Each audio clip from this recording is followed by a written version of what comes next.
In my previous review looking at Space Harrier, I spoke about how the game was a tremendous success in the arcades in 1985, but that the 32X port was kinda sad because it was on hardware that would ultimately lead to Sega's exit from the hardware business. Today we're going to take a very brief look at a completely different game. We're going to take a look at the 1989 SEGA Genesis launch title, Space Harrier II.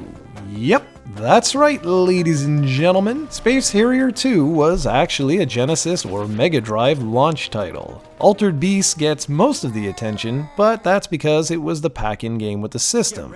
Anyways, I always find it funny how no one ever talks about the Genesis's launch in the same way I do.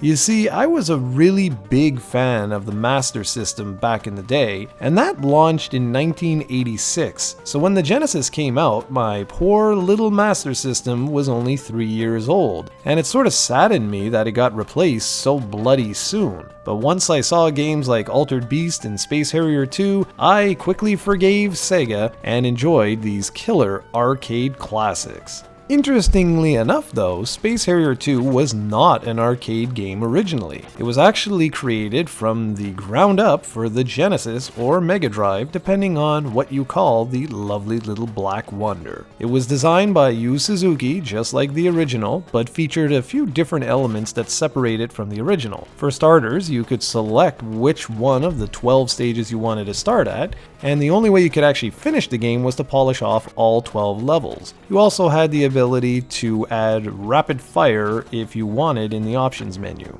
The soundtrack is quite catchy, much like the original, and it was pretty amazing to hear digitized voice samples back in 1989 on a home platform. Sure, the game didn't feature the same level of detail in the graphics as those that we saw in the original arcade version of Space Harrier, but in terms of gameplay, the game was just as tight and responsive and works exactly the same. Shoot everything on the screen and dodge everything that's coming towards you. Simple as that, except, well, it's not simple at all. Funny thing about Space Harrier 2 is that I always remember it featured some of the messed up box art. The dude on the cover has brown hair, yet, as you can see here, he has blonde in the game.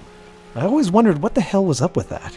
Anyway, while many people associate the Genesis launch with Altered Beast, for me it's a mix between this game and Altered Beast. I played both for hours on end, and even though I completely suck at this game today, it holds up surprisingly well.